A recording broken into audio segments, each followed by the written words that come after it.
Then participant, if you click on participant here, you can be able to view the name and everything for all the other participants that are with you guys. So from here, you can check out other people, try and see who is you can choose for your upcoming project for the hackathon and every other activity. So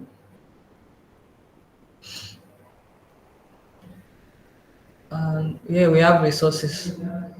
So here you can this is where you can download the PPT like slide, PowerPoint slide for the classes. These are all the PowerPoint for this week. So for next week, coming week, to be updated. So as the class goes on, to be updated as well. So here you can view the team members. So here we have Mr. Winnie to the team lead for this bootcamp. Also be a tutor as well. So but the main lead tutor will be Mr. King Gray, something like that. And then Mr. Amido Idili to be assistant tutor. So I'm as a program manager, I'm also here. So I think that's all for the Notion something. So if you have any question regarding the Notion app, you can either ask it or maybe through the WhatsApp group you added to.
So is there anyone that has a question before the class started? Hello, good morning. Hello, good morning, everyone. Good morning, Sumaya. Good morning. Okay. My question is the assignment submission. You talked about a repository link. So I'd like you to explain more on that. I didn't get that. The mode of submission for the assignments, please. I can't hear you. Sorry. Okay. Can you You repeat your talked question? the mode of submission for assignments. Please, can you talk more? You said something about the repository link that will be pasting a repository link there. Is it that will be? Is it not? Are we not going to be uploading a file? Or I don't. I didn't really get the mode of submission for the assignments. From here, for example, now, okay, this will be for coding projects, and for coding projects, it will be mainly on GitHub. So the link to the assignment or repository will be what you are going to be posting here. So and the maybe a video, live demo, presentation of what you do or something like that will be what you posted here. So mainly, most of the things you posting here is it will be a link, so not in form of document file. I think I'm able to explain myself.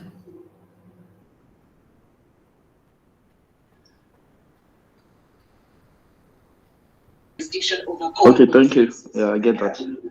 I got Okay. that. So is that all? Is there no more questions before the class start?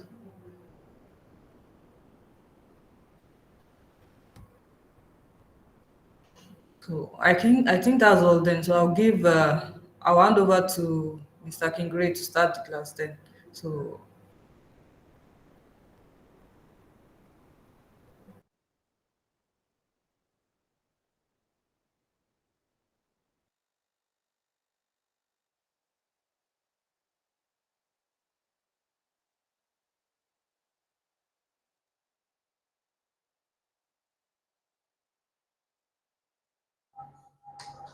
Yeah, good morning, everyone. Please, can you signify if you can hear me clearly? Oh, okay, good. Okay, so my name's King Gray, and I'll be your tutor throughout this um throughout this boot camp. Now, today we're going to be looking at blockchain fundamentals. The um the foundation we're going to be taking a look at. We all know the foundation is blockchain of this bootcamp, and we're going to be taking a look at the fundamentals, what makes blockchain blockchain. And we're going to be understanding the basics of blockchain so that throughout this bootcamp, we become familiar with certain terminologies and also what blockchain itself means. Now, so for this particular class, we're going to be taking a look at what is blockchain. We're also going to be taking a look at basic blockchain terminologies. We're going to be taking a look at applications of blockchain, types of blockchain, and finally, the blockchain limitations. Now, all these are going to be like the theoretical part of this class. At the end, we're going to have a little practical session where we just explore around with MetaMask and things we need to familiarize ourselves with. So moving on from this agenda, we're going to be taking a look at what is blockchain itself. Blockchain is a distributed, secure, and transparent ledger that records information. It has transformed how data is stored, verified, and managed. Now, we are used to the traditional sense of storing data, where there is a central database and a central authority. So a particular entity or organization has control over the data of millions of people or people around the world. But with the introduction of blockchain introduced a distributed way of storing data. Now, how the data is stored, verified, and managed is all on the blockchain. And this is a new technology. This is a technology that actually secures. Yeah, so this is a new technology that transforms how data is stored and verified. Now, one of the key features of blockchain is transparency. All participants in the network have real-time access to a continuously updated ledger. Now, when we're talking about ledger in the sense that every transaction, every data that is stored, everyone has access to it. So anybody can see what's actually going on the blockchain. That's one key feature of the blockchain. So the key feature, which is transparency, everybody in the network, as far as anyone that has access to that particular network, the person has can continually see the ledger and see what is actually going on. So this way, fraud is being reduced. In terms of security, it actually helps. This transparency actually helps. Now, transparency is also achieved through the open and public nature of blockchain transactions. So just like I've been trying to say, blockchain transactions are open. So they're open to everyone. And everyone, as I've said before, everyone can see what's actually going on. And through this transparency, transparency is achieved through the nature of the blockchain transactions. Now, we also have security. Security is a key feature of the blockchain. Cryptographic, yeah, cryptographic techniques secure transactions, making it extremely difficult for malicious actors to alter data. Now, as we go on our class tomorrow, we're going to be looking into cryptographic techniques. We're going to be taking an in-depth look into it and how data is stored and how transactions are also secured using this technique.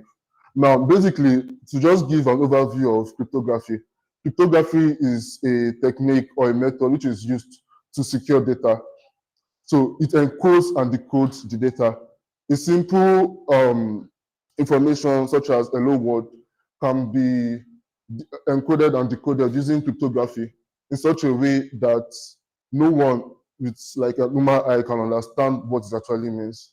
So it needs to go through this cryptographic method for those particular informations and transactions to be secured.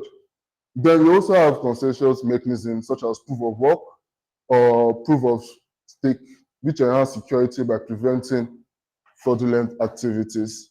We're also going to be taking a look, in-depth look into consensus mechanisms, but giving an basic level explanation of this. Now, it is these mechanisms, right, such as proof of work, proof of stake, they're actually used to maintain, to validate, right? They're used to maintain and validate blocks and transactions on the blockchain. Yeah, and then they're also used to enhance security. So now these mechanisms involves people, it involves nodes, right, coming together to yeah, so it involves people coming together to enhance security by using validations. So that is, there are certain guidelines that are dropped before a transaction can be completed. So these people come in, they actually take a look at these transactions and then take a look at the legality of the transactions to know if these transactions should be completed or if this transaction is as a result of fraud or something. So using these mechanisms such as proof of work, proof of stake, it can actually be used to, they are used as security in the blockchain. Now, one key feature of blockchain is the fact that it is immutable. That is, immutable means it can't be altered. Probably once you use like a pen to write something on the book, it's almost impossible to erase it except you like destroy the whole paper or something. So once a block is added to the blockchain, it is nearly impossible to remove. And it is also achieved through cryptographic hashing and the decentralized nature of the network. Now, how this is, so even as we go on with the classes, we're going to understand why and how the blockchain is immutable. Now, we're moving on to public blockchain, which is a type of blockchain. Today, we'll be looking at three types of blockchain. We'll be looking at the public blockchain, the private blockchain, and the consumption blockchain. Now, there are numerous types, but specifically, we'll be looking at these three types of blockchain. For the public blockchain, it is open to everyone. Anyone can participate in the network. It is also transparent and decentralized. It is transparent and decentralized. Examples are the Bitcoin that we have heard of, Ethereum, they're all public blockchain. Anyone with a device can access it. As far as you have a device and an internet, you have access to the public blockchain. Now, private in itself means restricted access. Not everyone has access to that type of blockchain. So it is just within, it could be within an organization, it could be within a group of people, but in a sense, it is restricted. Now, the participants are usually known as entities, and it is often used within organizations, just like I've said before. Organizations such as banks, supply chain management, record keeping within an enterprise. As we said earlier, information can be stored on the blockchain. That is, data can also be stored on the blockchain. So blockchain doesn't just involve transactions, financial transactions. It can also be used to store data, and as such, Such advantage can be used by organizations that keep records, and we also have supply chain management. Now, thirdly, we'll be looking at consumption blockchain. Now, this is shared among a group of organizations, jointly governed and maintained. So as we said, private could be within just one organization, but consortium blockchain, it is among groups of organizations. So it involves groups of organizations coming together to build their blockchain. It is jointly governed and maintained. Now, the use case where you would see this type of blockchain are usually industry-specific collaborations. So what do you mean by industry-specific collaborations? It is where multiple organizations need access to a blockchain. For example, we have different industries like the finance industry. There are use cases where they might need access to a particular blockchain so that everyone within that particular industry can have access to that particular blockchain. Now, those are the three types of blockchain. And yes, so moving on, we're going to be looking at what is a transaction. I'm sure we're all familiar with transaction in the traditional way. Transaction where you credit somebody, and in the process you are debited.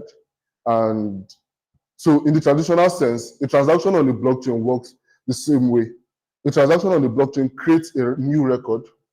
So a new record means it's actually in the history. So once you check your blockchain history, you would actually see a new record of a transaction that went on the blockchain. So for example, when you transfer money, a new record is added to Ali's balance and Bob's balance. Now, one thing, as we said, is once you perform a transaction on the blockchain, it actually stores on the blockchain and remains there. And anybody that has access to the network can actually view that particular transaction that went on. What is a distributed system?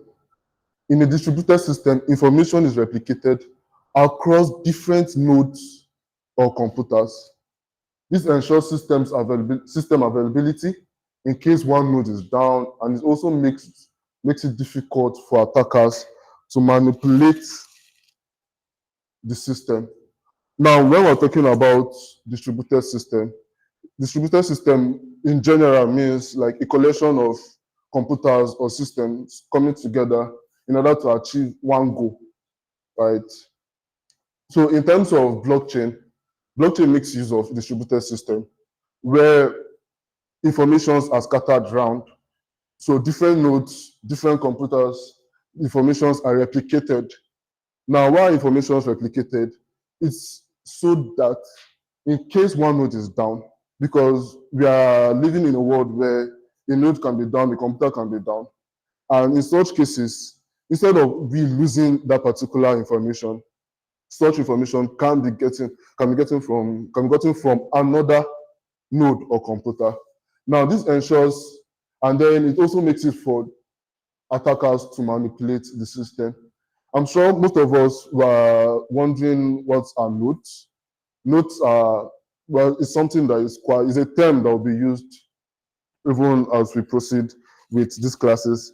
Now, but on a basic level, you should just understand that a node is simply a device running the software of a specific blockchain. So they are like stakeholders on that devices. And since we said the blockchain involves storing data across numerous devices, and then there's no central database. So it involves making use of nodes. So that is you and your device. Now, such device could be your phone, it could even be your printer, it could be your router. They can all serve as a node, right? So that's what we mean by node. So wherever you hear the word node in blockchain, just know they're like stakeholders with their devices running on a specific blockchain. Now, moving on. We are going to be coming across the word gas. And I'm sure some of us have heard of the word gas in blockchain before. We've heard of gas fee, we've heard of gas limits, we've heard of gas price, and the rest. Now, gas in blockchain, it involves the amount of computational effort required to perform a transaction. Now, if you take a look at Bitcoin, if you take a look at Ethereum, we mentioned consensus mechanism before, where certain mechanisms takes place before a transaction can be completed, such as proof of work, proof of stake. Now, all of this requires computational effort, and in order to make a transaction perform, all these things need to be like all this process needs to be completed. So, in essence, the amount of that computational effort required to perform the transaction for the proof of work and proof of stake to take place, that amount it takes is what we call gas. So it is measured in ethers, which we're going to understand more better. And yeah, so before a transaction can take place, before you can probably transfer money from your blockchain account or wallet to another, there's a particular gas price you need to pay. Now, that particular price that you're paying is for the transaction to be completed. Now, let's take a look at Ethereum in particular. Ethereum makes use of proof of stake, where validators come into place and then confirm the legality of a transaction. That is, before you perform a transaction, there are certain nodes or computers that actually take a look at it and check if this transaction is a legal transaction or not. Now, all of this, and in the end, they are all rewarded, like those particular validators that are rewarded with the gas price you actually pay. So the cost of each unit of gas, now we said gas is the amount of computational effort required to perform a transaction. So the cost of each unit of that gas is what we have as gas price. And we also have gas fee. Gas fee is gas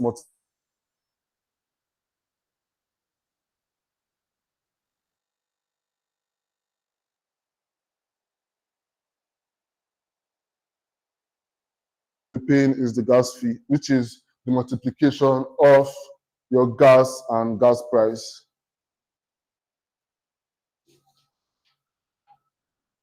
Sorry, just a moment.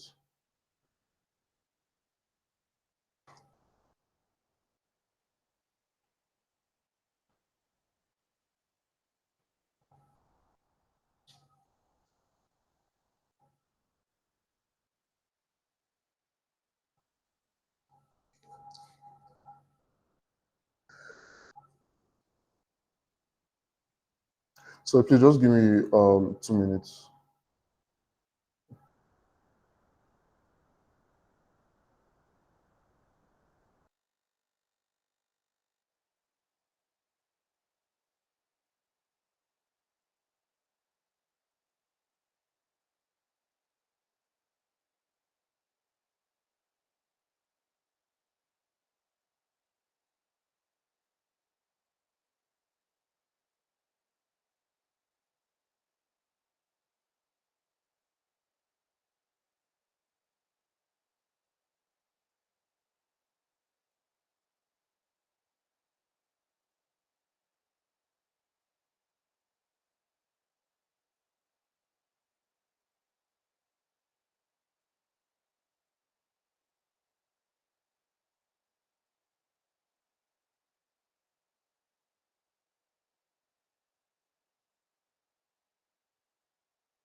Sorry for the break. I had like a technical glitch, right? So now let's continue from where we stopped.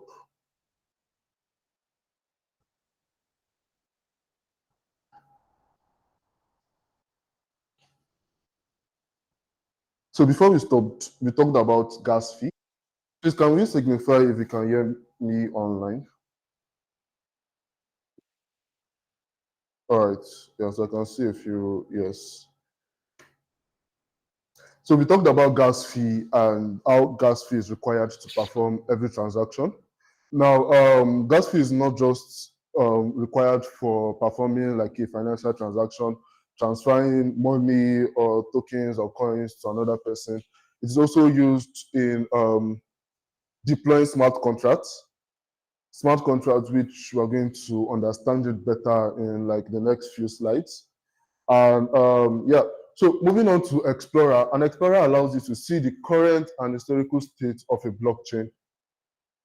Now, there are explorers that are available on the blockchain, where with it you can actually see transactions that have happened on the blockchain. You could see the past transactions, how much was involved in such transactions, the gas fee. So even transactions that has happened a while ago, probably like a year back, 2 years back, such transactions are still on the blockchain and can be viewed using an explorer.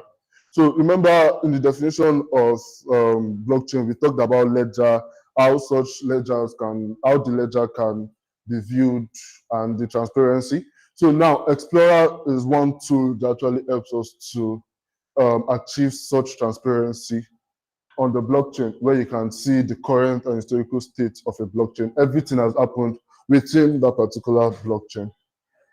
We also have the development network now, which has a short form of DevNet. It is used for testing and experimenting with new features, smart contracts, or applications. Now, we are going to be looking at the technical aspect of blockchain, that is looking into the technicality, how to build smart contracts, how to build features on the blockchain. And it's not going to be wise that you'll be using your real money to test as you're building, because it's going to be like a loss on the developer side. So that's why we have the DevNet, which is also like, so the DevNet is used for testing and experimenting with new features, smart contracts, or applications. So this way, real money is not involved, and you can test and ensure your whatever you're experimenting with works well and is ready for what we call the mainnet. Now, okay, yeah, so we also have test network. We have the development network, we also have test network. Test network is also used for testing. However, it is more stable and closely mirrors the mainnet. Examples include Sepolia, Yari, and the rest. Now with testnet, it actually is more like a mirage or mirror of the mainnet. Now mainnet, when we talk about mainnet, we're talking about the live production ready blockchain network where values are exchanged. Now we have whatever we interact with on our applications, they are on the mainnet, they are live. They involve real money, they involve real information, real data being transferred and exchanged. So, and then there's now the testnet, which is almost like the mainnet, but this time around it is used for testing. It is used to understand. It is used, yeah, for testing in particular. Now, moving on to the applications of blockchain, we have finance, we have real estate, we have supply chain management, we have government. Blockchain is diverse and it has several applications. We have for finance, banks, financial institution make use of blockchain. We have real estates. In terms of real estates, where you can use private key to identify the owner of a property in particular. We have supply chain management, as you said, record keepers. It can be used to store information and also to track delivery of products easily and faster. We also have we also have applications in government also.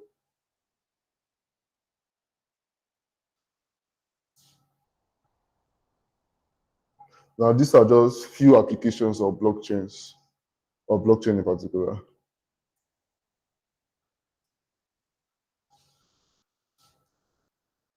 Now, we'll be looking at wallets. A wallet can be either software or hardware that stores your private key and performs transactions on the blockchain. Now, with a wallet, you can perform transactions on the particular blockchain. We have different wallets. A popular one is MetaMask. Yeah, MetaMask is a wallet that allows you to perform blockchain. Now, I need you to note that for wallets on the blockchain, a private key will be provided to you. With that private key, it can be used to retrieve and recover your wallet whenever you lose access to that particular wallet. So with a private key which will be given to you whenever you sign up, whenever you sign up for a wallet, you have to keep that particular private key and make sure it's not accessible to anyone else but you. So you need to find a way to store your private key, your wallet private key, in a secure way in order to secure your wallet. If not, because anyone that has access to your private key automatically has access to your wallet, and whatever value you have in such wallets can be transferred or stolen. So we need to understand that. So and we need to understand that it can either be software or it could be hardware. Yeah. So the wallets, which I'm sure most of us are familiar with in the traditional sense, we also have smart contracts. Now, you have heard me talk about smart contracts, and you need to understand that a smart contract is an immutable code that runs on the blockchain, similar to the terms of a traditional agreement. So now, in the traditional sense, whenever you have an agreement, what you do is you go up and write up a contract, and then you send it to the receiver. The receiver signs it, you yourself you sign it, and in the end, you have a traditional sense of a contract. Now, likewise, in blockchain, when we're talking about smart contracts, there are contracts also. That is where you have a agreement with probably a user or a client, and this smart contract runs, but it runs on the blockchain, and it is an immutable code. So we are going to be making use of. So there's an online IDE. When I'm talking about IDE, that is a online developmental environment that can be used to write smart contracts, which is Remix. So I would want us to take note of that. So I want us to take note of Remix as an ID which is used. So let me just give a brief view of it.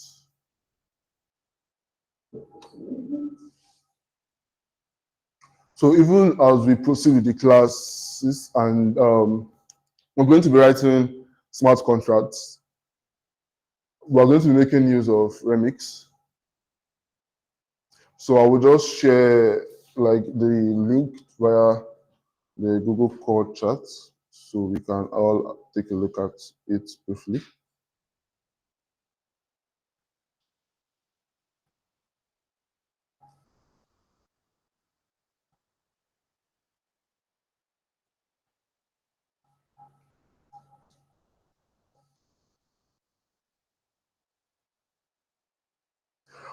Now, for smart contracts,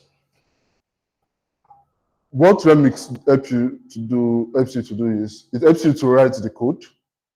After you're done writing the code, you can deploy that code both on the testnet or LiveNet for testing. So you can deploy the code from your Remix IDE to your testnet so you could actually test.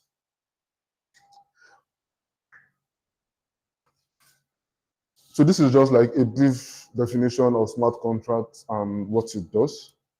Now, applications of smart contracts, we have tokenization of assets, we have decentralized yeah, we have DAO, and then we have decentralized finance, we have smart legal agreements. All of this can be used to, all of this can be utilized by smart contracts.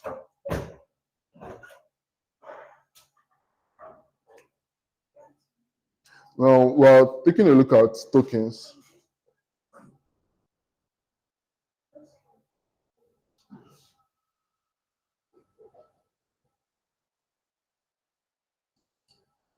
Now, we said a token refers to a digital asset or unit of value created and managed on the blockchain. A token can be fungible, it can be non-fungible or semi-fungible. Now, when we're talking about digital assets, we're talking about assets that are owned on the digital space, that is on the blockchain. So I'm sure we are familiar, I'm sure we've heard the term NFT before. And then we've heard of tokens, probably. So now NFTs, they are all digital assets.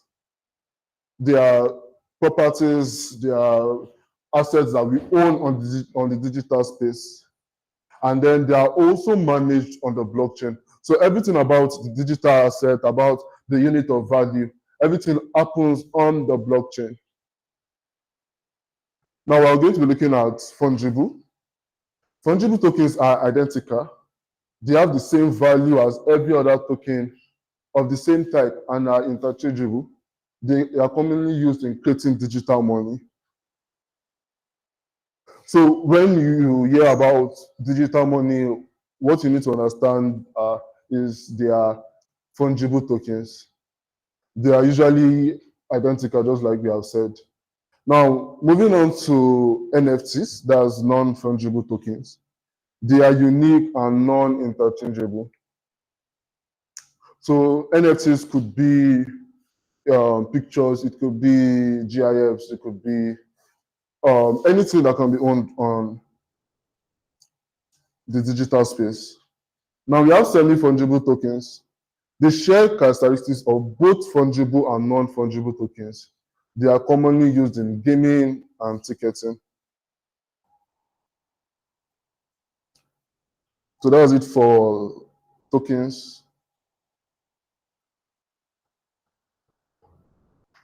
Moving on to blockchain limitations.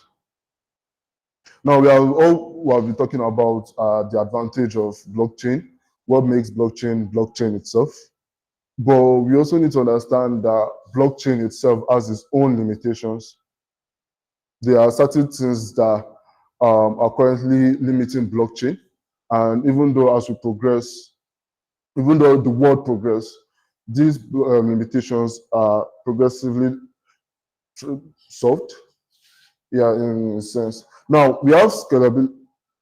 So now one issue with blockchain is the fact that it has limited transaction throughput. Blockchain networks, usually public ones, face challenges in handling a large number of transactions per second. Now, reason why most blockchain networks actually have this issue is because, we said each transaction has to be validated before transactions can be completed, right? And that itself makes the scaling of blockchain network an issue, because in scenarios where you have multiple number of transactions, probably in terms of millions or so, there's an issue where such transactions can be delayed, because since it has to be validated, it might actually take some certain times, and because of the number of transactions trying to happen at the same time, that transaction can be delayed due to its limit. We also have network congestion. Increased demand can lead to delays and higher transaction fees. Now, when we talk about gas fee, we need to understand that certain factors can actually affect the gas fee.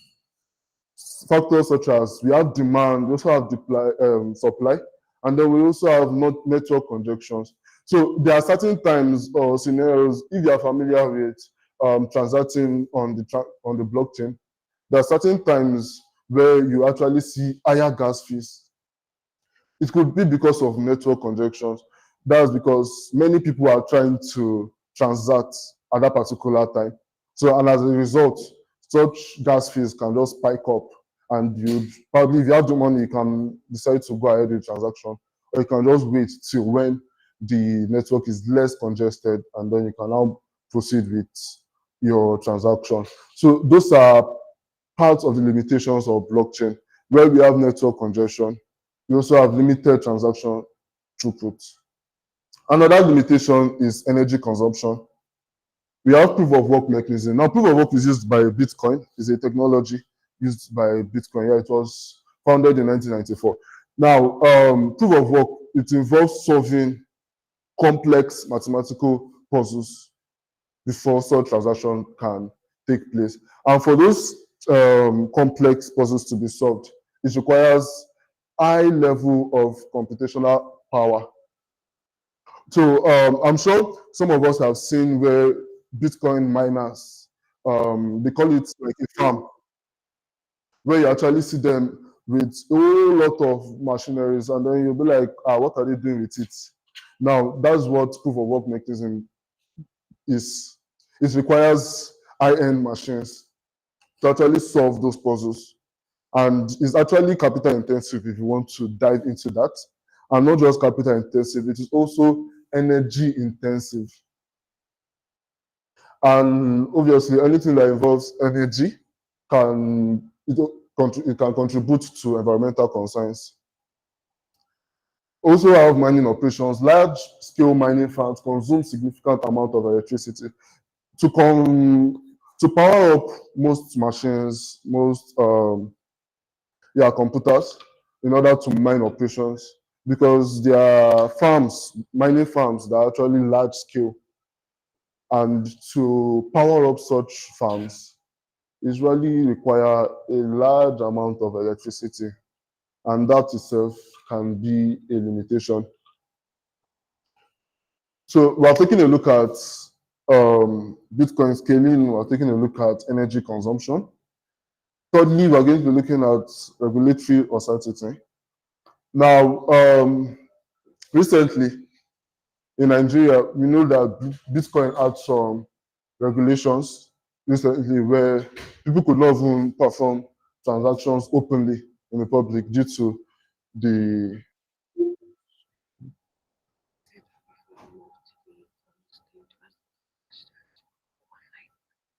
oh. Yeah, so as I was saying, you know, some people in Nigeria we had some regulation issues, and then not just in Nigeria, there are other countries that regulation has been a limit or a factor to blockchain. We have varying regulations. Different jurisdictions have different regulations, leading to uncertainty for blockchain projects. We also have compliance challenges. Adapting to evolving regulatory landscape poses challenges for blockchain businesses. For example, there are certain blockchain businesses where to enter a new landscape or a new country, they need to come in terms with that particular country's compliance. They need to comply with that particular country's regulation. And that itself could be an issue for blockchain. So these three are parts of the blockchain limitations that blockchain experiences. Now, from what I've spoken about so far, does anyone have any question? Just for those of us that are online, we can just drop our question on the chat, via the chat, and those of us that are offline, you can just raise your hands if you have any question. Thank you.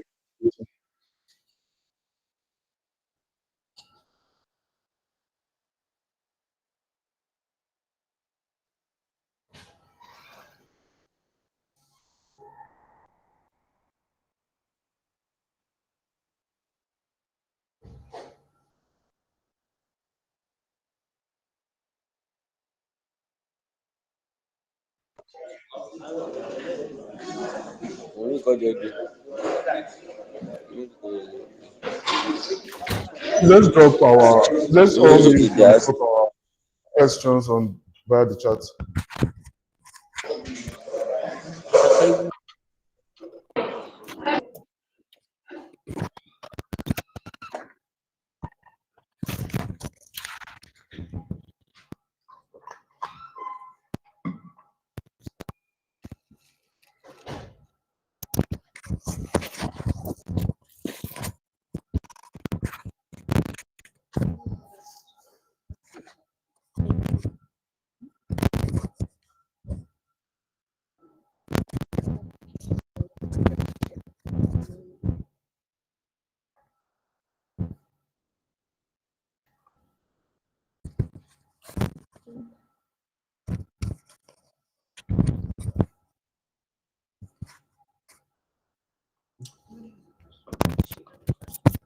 Oh, okay. Sorry.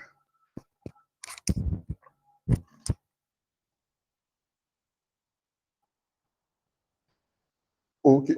Yeah, so far I've seen a question online, and yes, we also have one physically. So please can go ahead.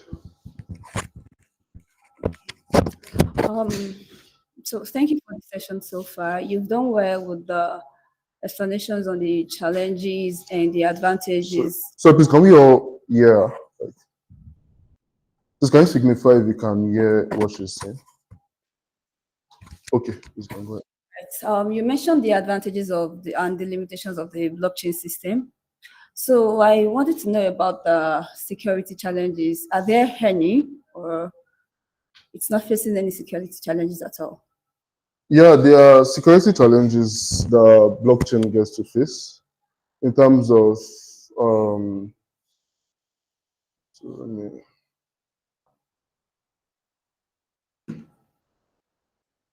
so in terms of security, blockchain itself has some certain challenges.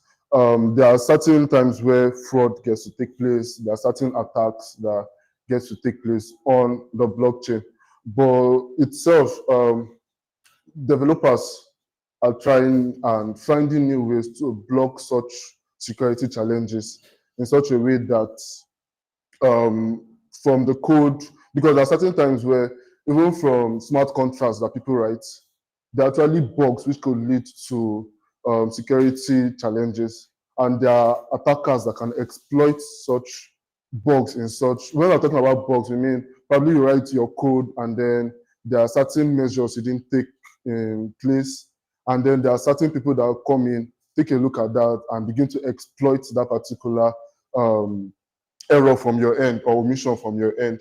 And as a result of that, you actually see terms of fraud and some kind of security issues. So that's why if you see that certain jobs in blockchain where people come in as bounty hunter. So what they do is they come in, take a look at your smart contract, and then begin to find bugs. So you actually see companies pay those certain people for the amount of bugs they find. So that way, the companies they are ensured that okay, fine, their platform is a bit secure to a certain extent. And then also there are security issues where, remember when I talked about wallet and your private key, there are people that get to lose their private key, or they just keep it carelessly, or probably store it somewhere on the computer, and then when the computer gets hacked, such hackers have access to the private key, and as a result, you actually see the wallets being wiped off. So there are more security issues that take place in blockchain, but this is just few of them. Okay, thank you. You have talked about the security issues as regards the private key. Can you talk about the public key as well? The public key, in one sense. I mean, like expatiate further on the challenges of using the public key. I mean, issues faced with using the public key. Oh, okay. Is it in using wallet or? In the context of blockchain generally. Okay, yeah, I think I spoke about it already. The Recap. so I'm not really understanding your question. You mentioned attacks earlier. You related it to private keys. And only attacks like do the same with public keys. Okay, so when you're dealing with wallets, basically, what they are actually dealing with most times is the private key, and that's like the in terms of security. That's what I was trying to just emphasize. So when you create a wallet, there's like a private key that is given to you. So it's private in the sense that it's just for you that is the owner of the wallet. And that's because with the private key, you can restore or retrieve your wallet at that particular point. I'm not sure if that understands. So let's continue. Okay, thank you for the clarity. If I have further questions, I would ask. Okay.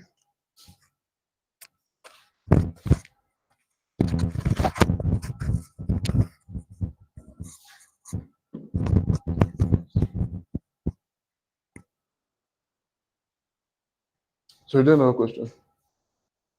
All right.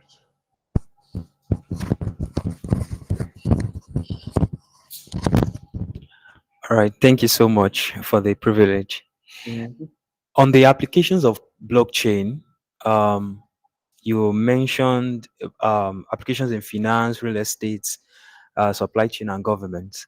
Mhm. In this ecosystem, bringing it back to Nigeria or Africa, how what is the wide application of these things? Do we see the current application of blockchain technology in Africa? If not, what are the limitations and how can we start thinking as developers to solve those Okay. limitations? Thank you. Yeah. Okay. Yeah. So yeah, that's a good question. And here in Africa and Nigeria, we have local solutions, just like we have WASET that we have been trying, the Blockchain Innovation Hub have been trying to build. Now, WASET is a solution that makes use of the decentralized platform where you can convert your waste to assets in, like that's just definition of asset itself.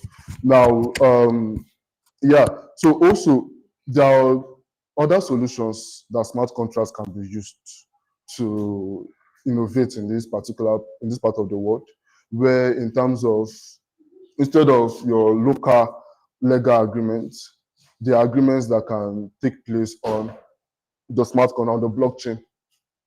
Yeah, and then in terms of transactions, so if you notice these days, people instead of creating a dumb account, certain people, in order to send money, make use of crypto. So using blockchain, you can actually have like you can send money from here to any part of the world with little restrictions without having to go through the whole SSs of having creating a normal DOM accounts and the rest. So that's just so there are numerous applications where you could make use of blockchain here in Africa. I think part of the assignment that is going to be given to us today is for us to go and research more and write about more about the applications of it. So yeah, that was just a few points that I can give.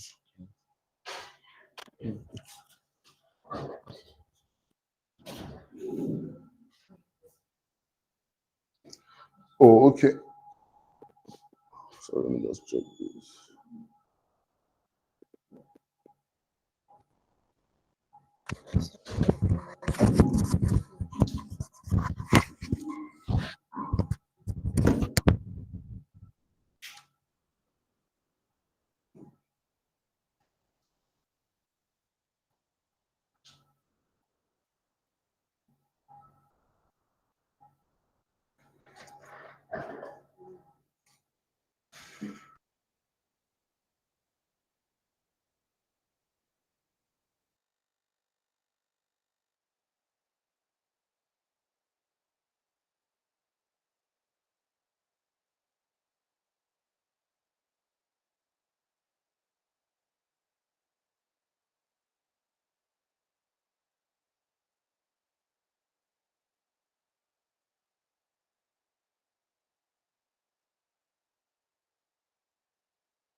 Okay, so I can see a question on the chat. It says, what are the privacy features that blockchain technology offers, especially for public blockchains and the others? Are there any? Yeah, for public blockchains, I think one is the fact that users are identified by their address rather than personal information. So on the blockchain, we don't identify users using personal information. We identify users using the cryptographic addresses. So that's why if you open your wallet, you see that you're giving an address, and that particular address can be used to transact, which is like, yeah, the public key that she was trying to mention. Yeah, so with that, I think that was one privacy features that blockchain gets to offer you. Yeah, among others.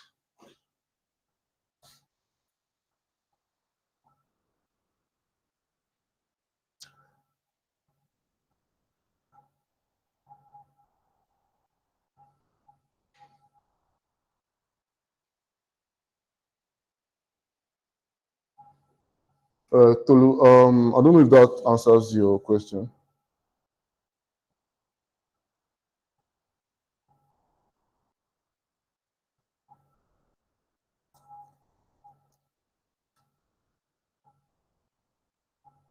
All right, thank you. So now we'll be moving into the practical aspects. And before we move in, I would want us to just take like a 5 minutes break, and we'll be back by 11:20.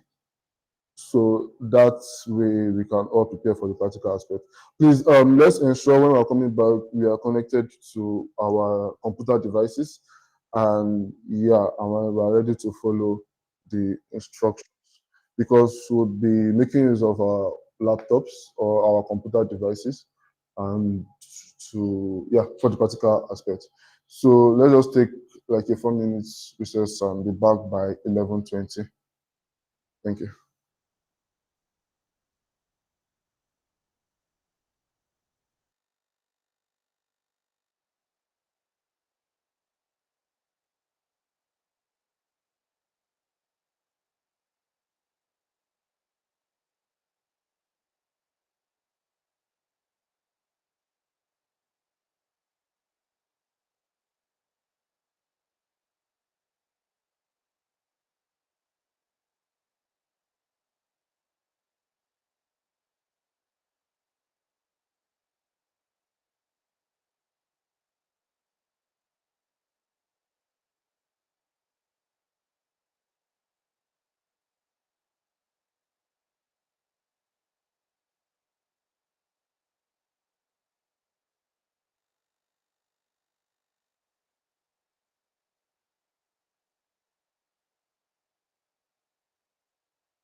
Hello, everyone. Can you hear me? Can you hear me?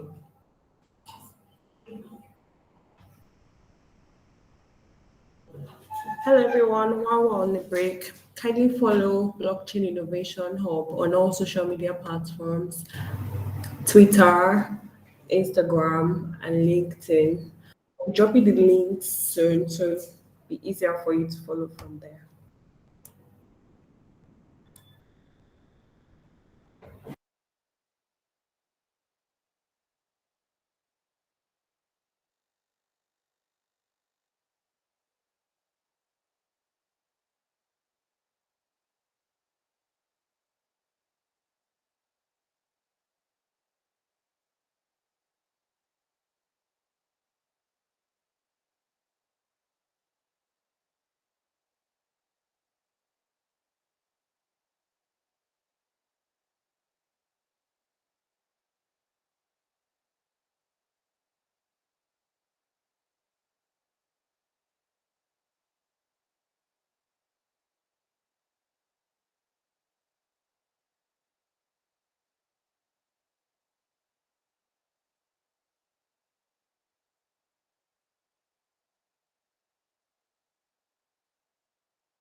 Okay.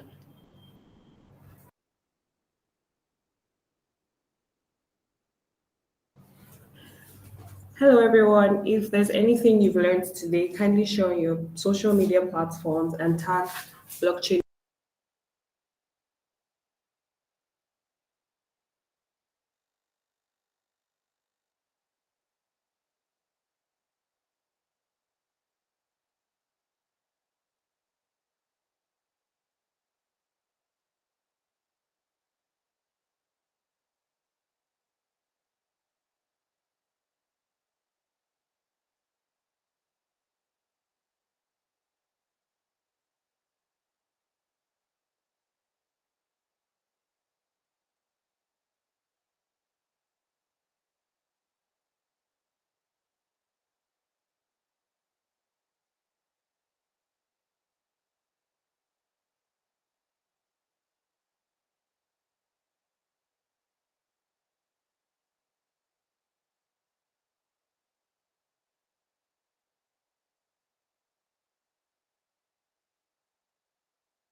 Thank you.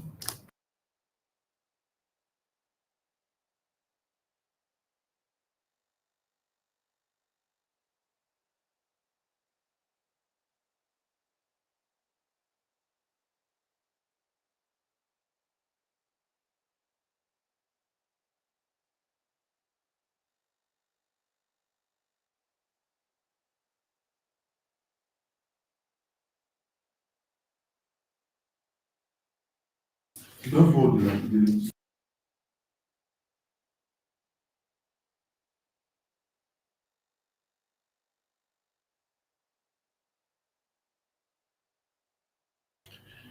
Hello, everyone. We'll be back shortly. In the moment, you can share on your social media platforms what you've learned from today's class and also use the hashtag BIHX Arbitrum Bootcamp on all your social media posts. You can also tag us at Blockchain IH on social media. Thank you.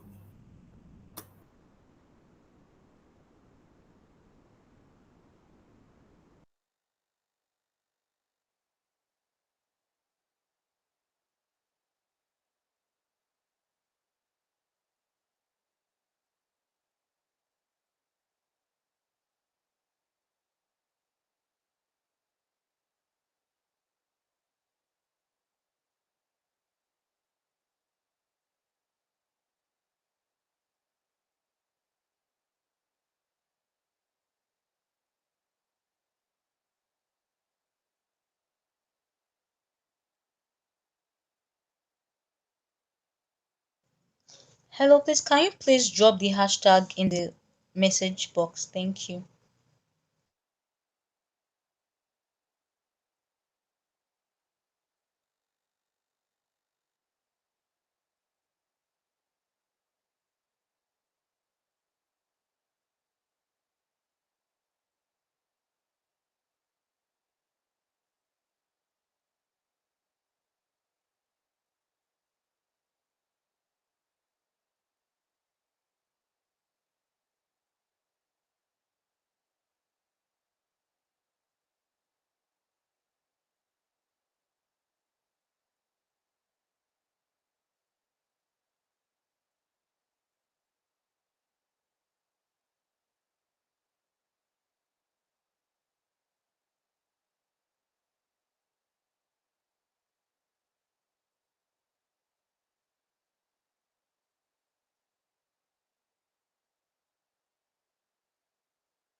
Hello, everyone.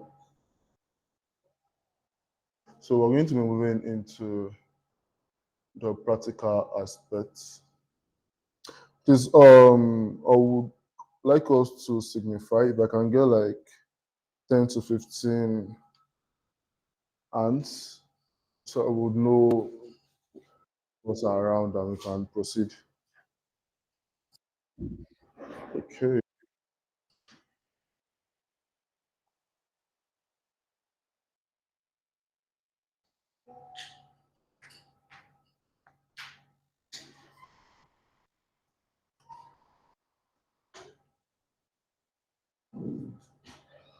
All right. Please, can someone just send a message to the group that we are back, so people that dropped off can join back.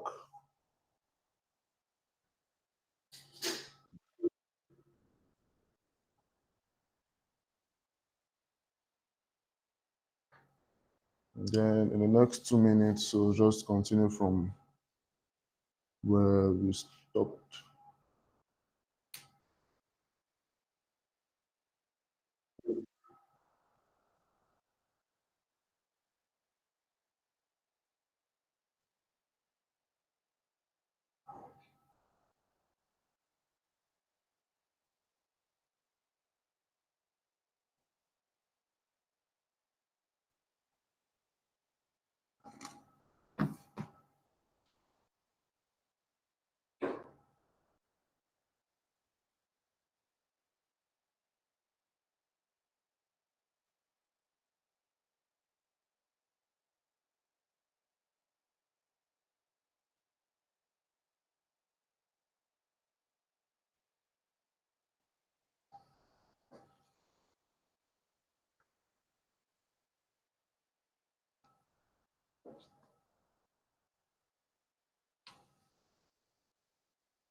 All right. So we're going to continue. And the practical aspect we're going to be looking at is we're going to be creating a MetaMask wallet. We're going to be adding a custom network to MetaMask. We're supposed to claim crypto from a facet, but currently we have like an issue with that. So first thing tomorrow morning, we're going to take a look at that before we move on to our next class. And then we're going to be making use of Abiscan Explorer. Now, all this, so that means we're going to be doing 3 things in this particular class. The first thing, which is creating a MetaMask wallet. We talked about wallets, how wallets can be used to, as your own personal, it can be used personally to transact, to perform different actions on the blockchain. In particular, we're going to be looking at MetaMask. That's because MetaMask supports a browser extension. Now, that browser extension can be used to connect to blockchain applications. So we have decentralized applications on the internet where MetaMask can connect to them, and that way you can authenticate with those particular websites or even particular applications using MetaMask. Now, there are other wallets that have this particular feature, but we're going to be making use of MetaMask. And even through your blockchain developers journey, MetaMask is going to be a huge part of it. So taking time to understand MetaMask is a good, is going to profit everyone. Now, so I will just change I'll stop sharing and share my browser.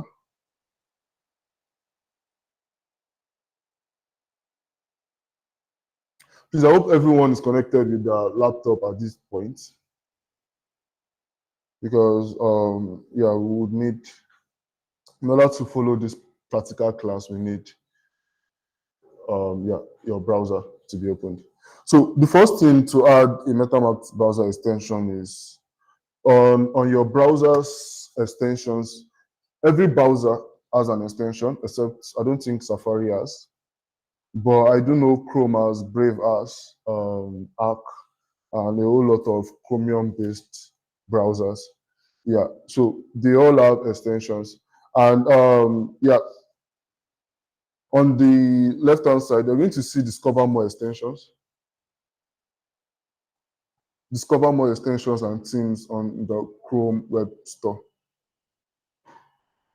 So what we're trying to do is we're trying to access Chrome Web Store.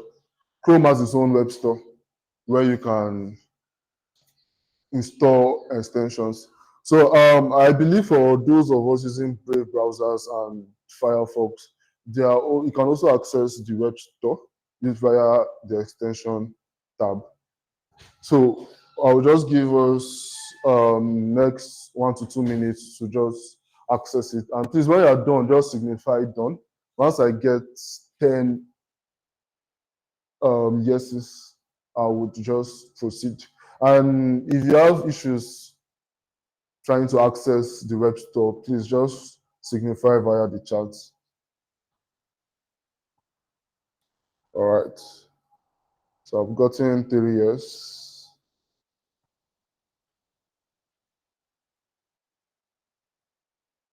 Okay, Ayomide says yes. That's 4.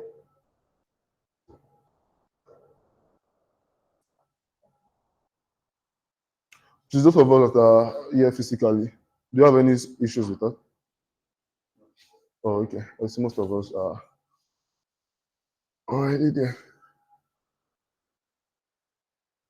All right then. Since there's no question so far, yeah. So you just search for MetaMask via the search box. So there's a search extension and themes. So you search for MetaMask, and yes, the first search result is what you're going to click on, an Ethereum wallet in your browser. So that's what we're going to be making use of. And once you read this page, you add it to Chrome. It's going to ask for permissions. You can proceed to accept the permission. So you have add permission, and then you wait for the download to be done. So you can track download via your download history.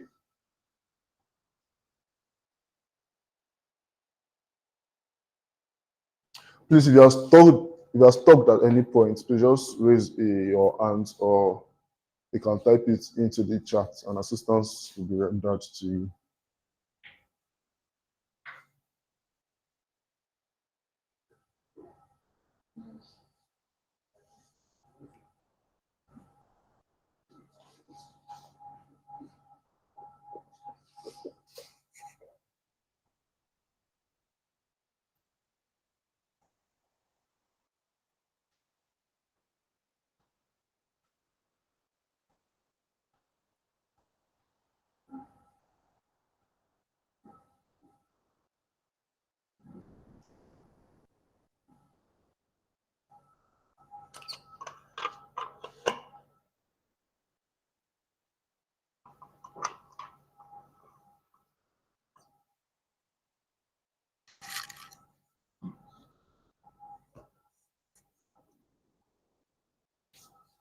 Okay, good. So once it's done, it opens up automatically as a new tab. So all you need to do is to proceed with the installation.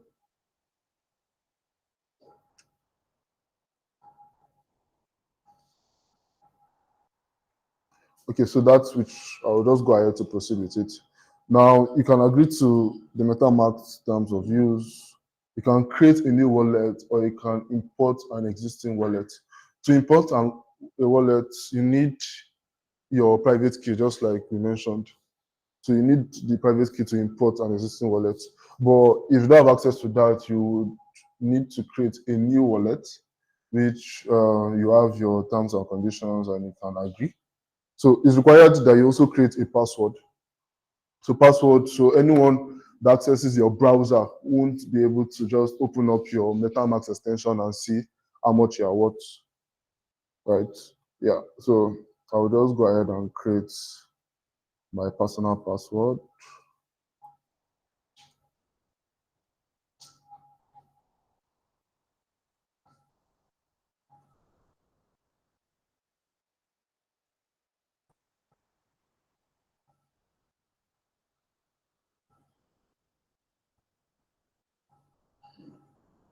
And then once you're done, you create a wallet. Now, this is the part where you have to take ownership and you need to secure your wallet. I think there's like a 1 minute video. So for those of us that want to watch, you can go ahead to just watch it. It will actually explain to you about your secret recovery phrase and how to keep your wallet safe. So now there are two options. You can secure your wallet or you can remind me later. So I think I would go with the secure my wallet so I would understand what this is. Now for MetaMask, it provides you with a secret recovery phrase. Now this phrase, you need to write it down. It's a 12-word phrase. You need to, as the instruction says, you need to save it in a place that you can trust and only you can access, right? So there are tips there and you can decide to save it. So for this, I will just reveal mine, but please note, it is not safe to reveal your phrase to anybody. You have to keep it private, especially if you know you're going to be making use of it in real life for your real life transactions.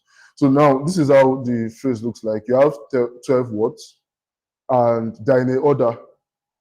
Like mine is abandon, dinosaur, cloud, and the rest. So you can decide to copy it to clipboard or you can write it down in your personal jotter. So yeah, so me, I've decided to copy it, and then I think I'll just.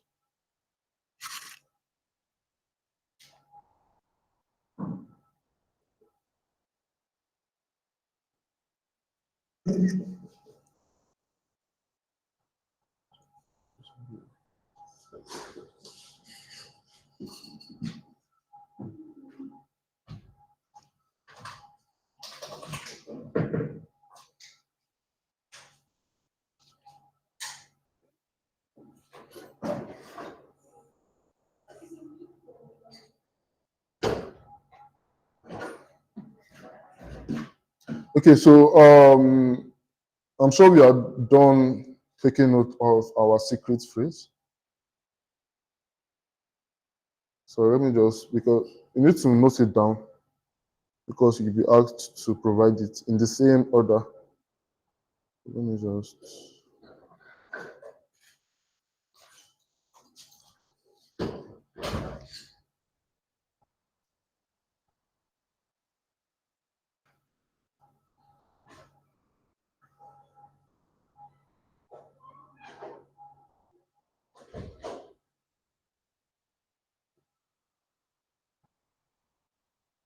All right, so I'm going to proceed to the next stage where you would have to confirm your secret phrase. So you need to complete, so the boxes that are highlighted blue, you would have to complete it according to the phrase I was given to you in the previous tab. Now, for me, on number 3, I'll just go ahead to complete my phrase. So in the same order that it was numbered, that's how we are going to impute them. All right.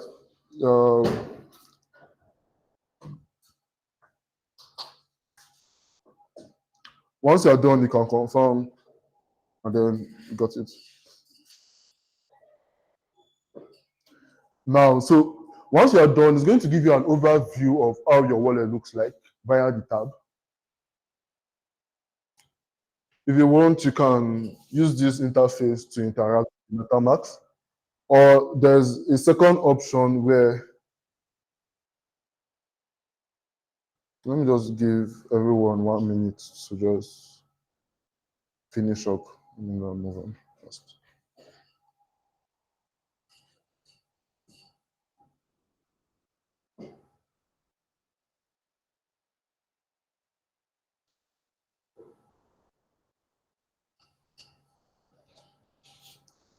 Please, are we done? Can we signify if we are done and we are done with the registration and setup for MetaMask? Okay, Precious is done. Who else is done?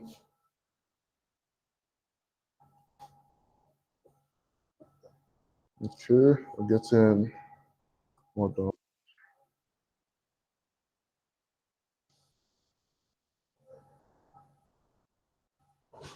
Okay, yeah. So to proceed,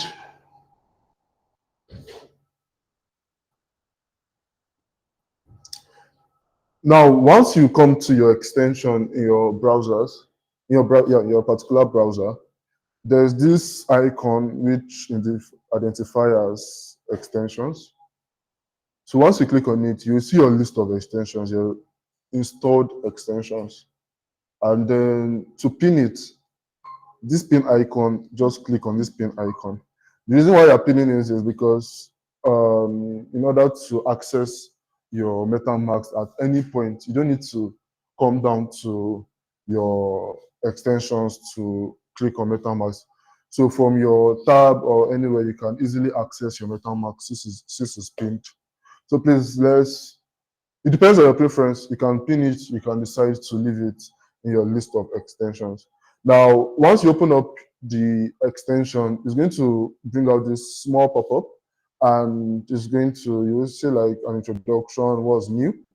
You can decide to read all that, or you can decide to just proceed with the next step.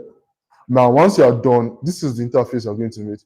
If you notice, it's a bit similar with start of the main tab, like this particular page that we are on, MetaMask page.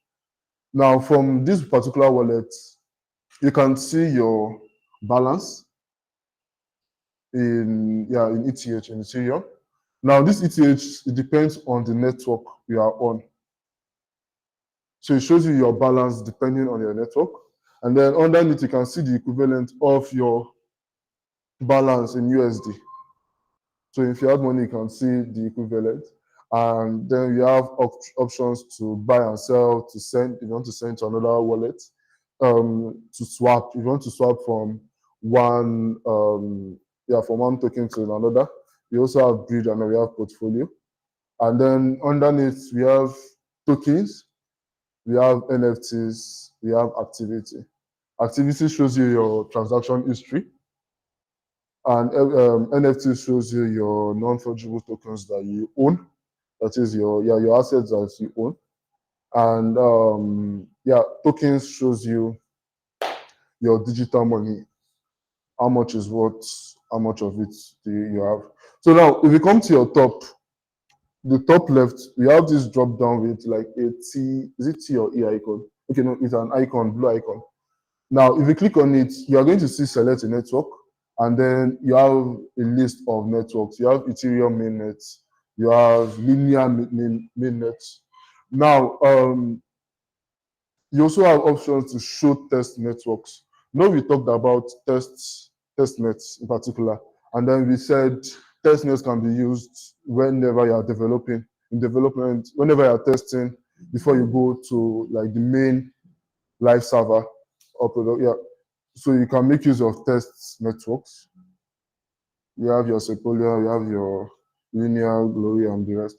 So with all of this, these are like the default network that comes with MetaMask. You have the option to add a custom network because there are numerous networks on the blockchain. So there's a limit to which MetaMask can, like there's the default that comes with. So if you want to work on a particular network, you can decide to now add it manually.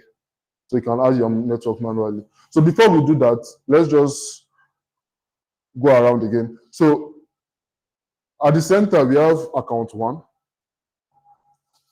Here you can decide to create another account, right? or you can decide to import another account. So meaning from this particular MetaMask, you can manage as much as multiple accounts from your MetaMask. So you're not restricted to just one account. You have access to different accounts. So you can add a new account, create and the rest. So I just created a second account and I can navigate between them. Now, okay, so for this icon that has like a web icon, a round icon with like a gray cycle at the side. Now it shows you if your account is connected to a website.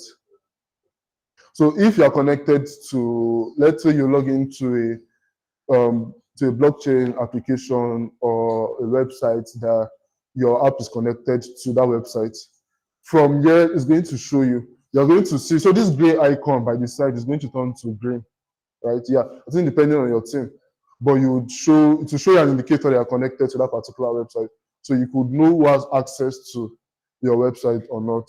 And then you have your drop down where you have Explorer, account details, connected sites, and the rest. Now, so what we're going to do, we're going to add a custom network at this particular point. And to add the custom network,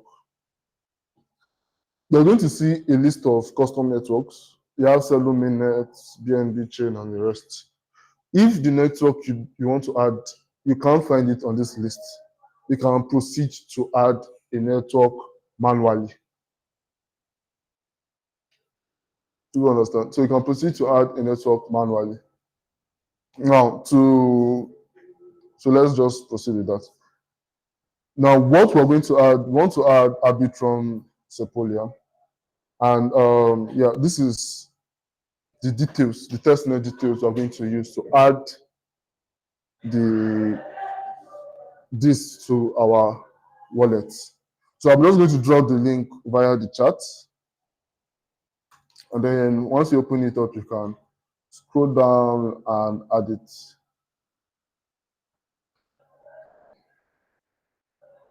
So I'll just go ahead to proceed. Or better still, I think I would drop it on WhatsApp.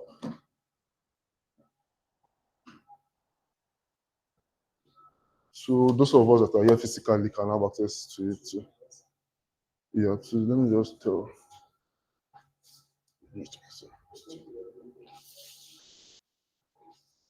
Please, can our moderator help us? Can our moderator send it to the WhatsApp group? So those of us that are physically here can have access to it too. So we're going to be adding the Arbitrum Sepolium testnet to our MetaMask.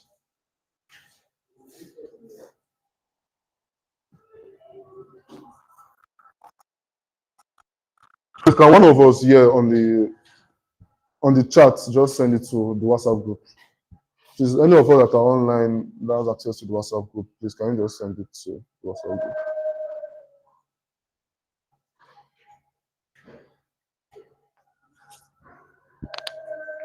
Just let me know when you guys. It's not yet.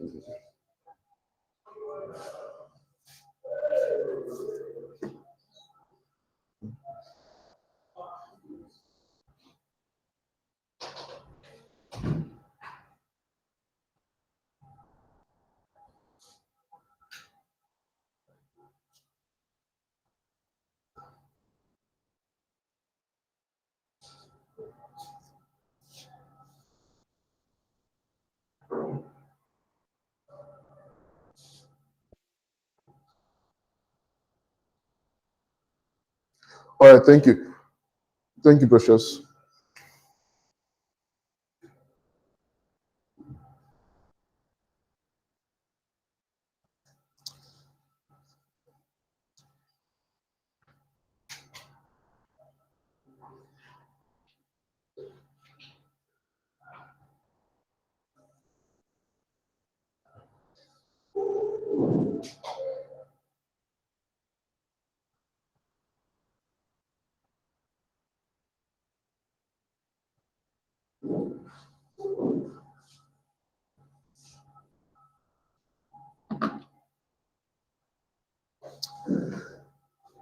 All right, so at this point, I think everyone should have opened it. Now, when you're importing to MetaMask, it's going to ask you for the network name, the RPC URL, the chain ID, the currency symbol, and then an optional field of Block Explorer URL. So to proceed, just like in the table, we have the name here, and then we also have the URL. So we just add it according to how the table is. You have your chain ID.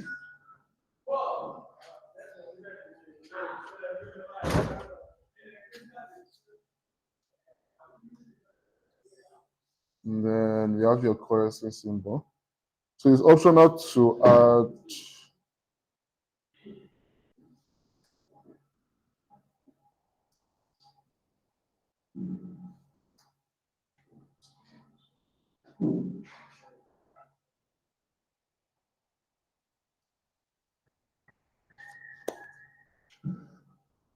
so yeah.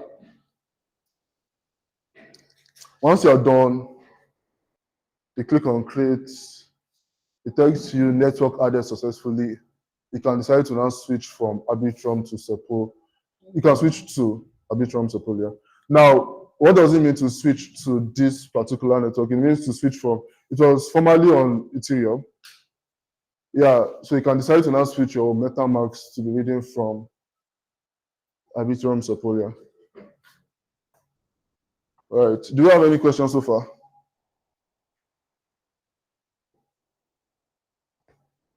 Do we all understand how to add a custom network now? So when you are dealing with networks, this is how you add your custom network. You get the details. Most times you would have to search Google or probably from your network documentation. They'll provide the necessary data to add the network to your wallet. So once they provide all this information, you can now proceed to MetaMask and add that particular network to it. Yeah, so if you notice, the balance switched from ETH to Sepolia ETH, and that's how it gets to, that's how you get to navigate around MetaMask.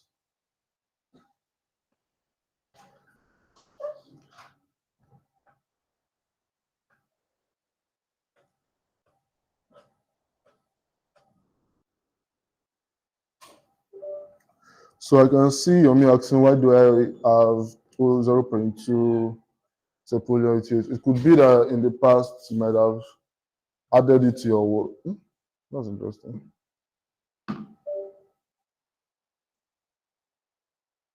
Are you making use of a new MetaMask, like a new wallet?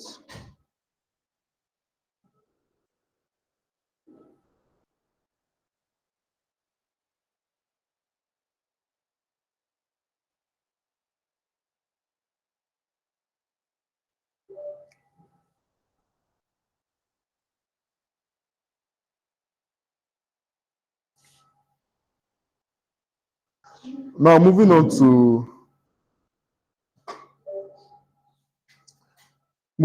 Explorer. We talked about Explorer, and to just show a practical example of how Explorer works, we have like there's this Abiscan Explorer, so you can just search for it on Google, right? So the first URL, which is the Arbitrum Blockchain Explorer, you can click on it, and then it takes you to this web app where you can see this. Now,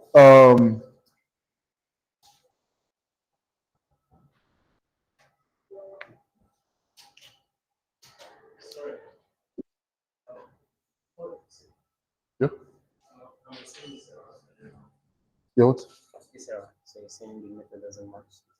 Can I do? Oh, many tokens. Okay, let me confirm from the details.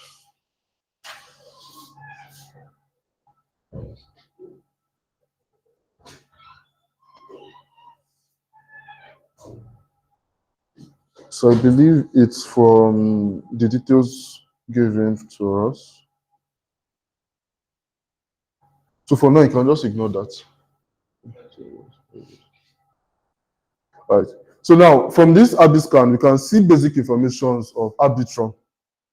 So you have Arbitrum 1 Explorer, and then you can see the price of Arbitrum. You have $1.68. You have the latest A1, and then we have other information that even that as we proceed, we're going to understand L1, L2 blocks and the rest. So, but now you can see, if you check out the transactions, latest transactions, you can see in real time the transactions that are happening on this Arbitrum blockchain. So you can see this particular part keeps updating. This shows the transactions happening in real time. And that's why we said blockchain is transparent. That is, you can view the transactions, whatever is happening on the blockchain, on the ledger.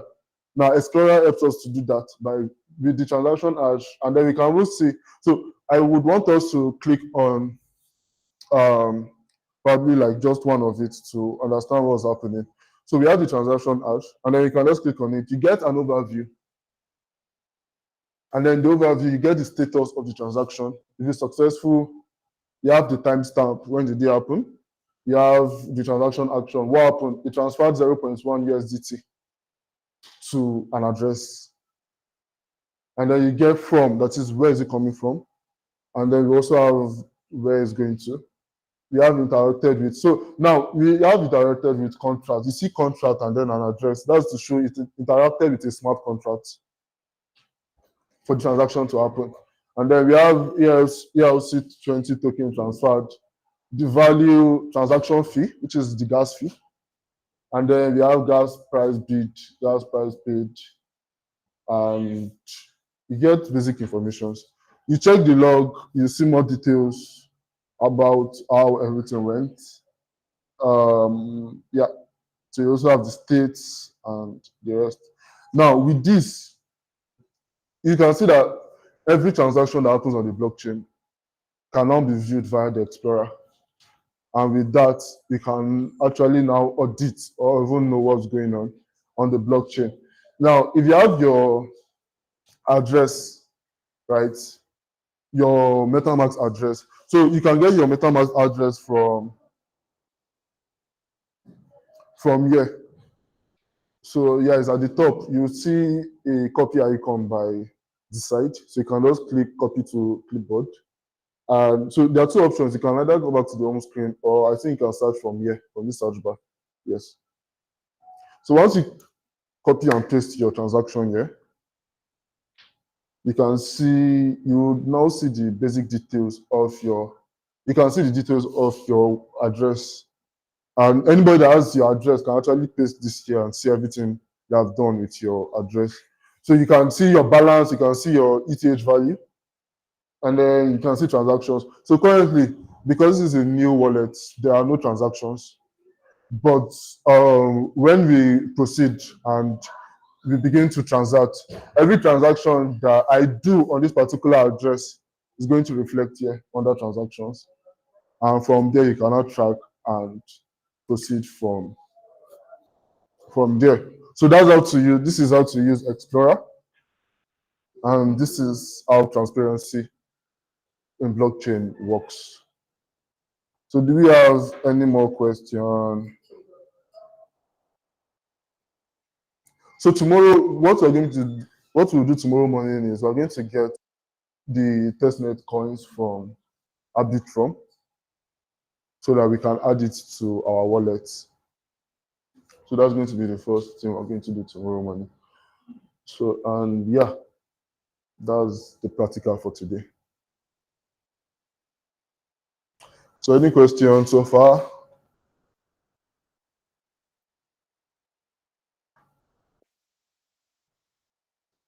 Yeah, if you can, I think you can proceed to drop your question on the chat.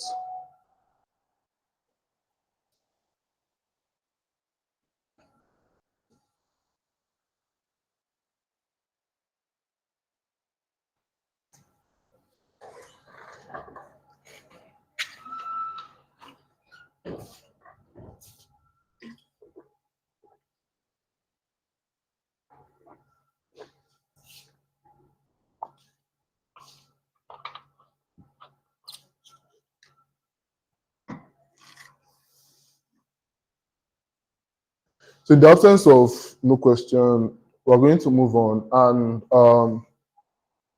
our assignment is going to be dropped on the WhatsApp group. I would have dropped it here, but I think the WhatsApp group will be better. And yeah, so Tim was even, let me just get that quickly.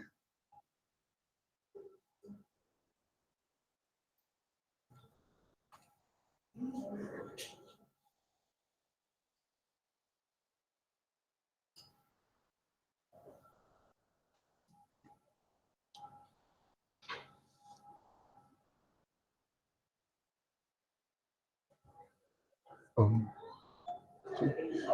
will you take?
All right.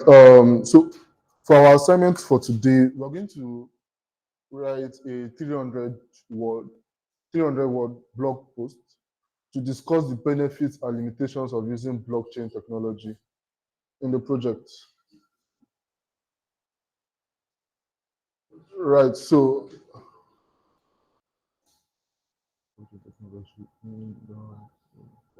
I think so for the project, it could be your project, whatever developers project you're working on. You can just make it specific to that. So you can, yeah, as our moderator has said, you can make use of Medium or Archnode, and then you can attach the URL to the assignment to Notion board. So yeah, discuss the benefits and limitations of using blockchain technology in the project. It could be probably a project you are working on, or a project where your traditional projects that you are building and you are thinking of using blockchain technology. You can decide to write about the benefits of using it. How would it benefit your particular project, and what are the limits? What's going to be the limits in your project? And that's it. So once you are done with it, you can post it on the assignments tab in your Notion board. I believe we have been trained on how to use this, right? So you can, I think you can, yeah. So I'll just leave it to our moderators to teach us on how to make use of that.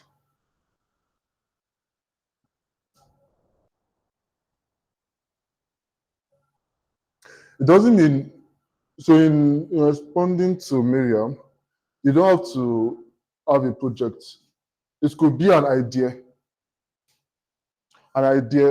or yeah, an idea on a project, an idea probably of what you have been thinking you want to build. Maybe you might want to build a normal solution, a solution that is bound to your environment. It could just be that.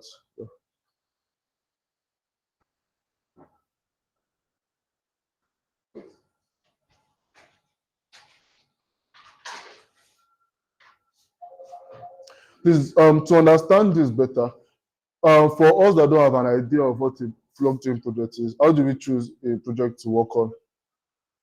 Please, if we mean a random project could be your normal probably a project. For example, we have WASET that converts waste to asset. We have what other project again? Probably an e-commerce website or anything. It could be a random project. It's not specific to anything, or yeah, it's not specific to anything. So it could just be random. And then in that particular project you are thinking of, what we're asking you to do is, how can blockchain improve that project? What are the benefits of using blockchain in building that project, or even to the people around that are going to use the project? So for example, if you are going to build an e-commerce website, we all know most e-commerce websites are like web 2 based, the normal using Naira or dollar to transact. So now what we're asking you to do is, if you're going to bring in blockchain into that particular project, what benefits will blockchain have to your e-commerce, and what limits will blockchain have, will blockchain propose to your project? Because they're going to be the pros and the cons. So that's what we're asking you to work on and write on. Yeah, the deadline is by the end of the week. So we have from now till the end of the week to work on it. And just like our moderator said, each training has an assignment attached. So please, let's submit, even though we have to the end of the week, but let's try to work on it and submit as soon as possible.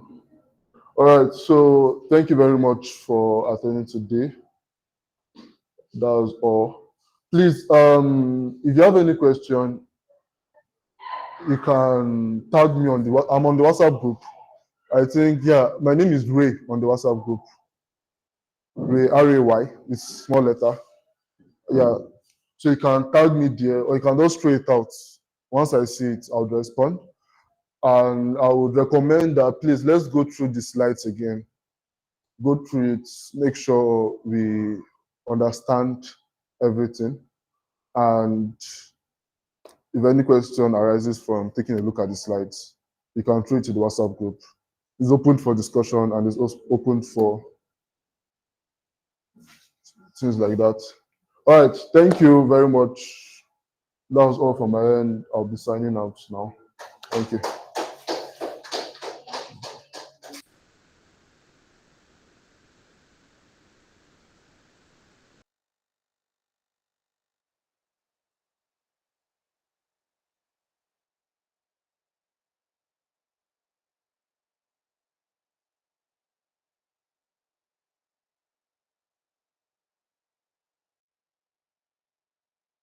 Yeah, so thank you very much for joining, and we hope to see you guys tomorrow, same time from 10 to 12. So yeah, okay. At the attendance, we've taken the attendance already. So don't worry.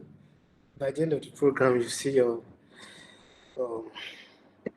attendance rate, and also please follow Blockchain Innovation Hub on all social media and ensure that you post your progress from time to time. Yeah, so yeah, someone is asking if the train is not till 2. So yeah, basically you can use the rest of the time for people that will be working here physically, so they can use the rest of the time for collaboration, getting to know each other. Okay, so we don't even know if we got accounted for. Yeah, don't worry. As I've said before, we are taking attendance. Just make sure that you join using the email you registered with. What if attendance was taken? We had any? Don't worry. Don't worry. There's a way we do that. Don't worry. We've accounted for everything. Yeah. So, okay. Question again. What about those that joined with phone or signed with registered name? Yes, you have to join using your name, the name you signed up with, so an email, so that we can easily monitor your progress during the program. So that's it. If you did not join with the email, there's no way we can confirm if you attended or not. So thank you. Yeah. Any other question before we end the live call? So for people joining virtually, you guys can collaborate on the WhatsApp channel. You can get to know each other. You can talk about yourself, and also ensure that you post your progress throughout the whole program so that we can easily track how well the program is doing. You can just make Twitter posts, you can make LinkedIn posts, you can even add a bio to your social media that, okay, you are participating in this boot camp so that people can get to know more about you. Thank you very much. So enjoy the rest of the day. Bye-bye.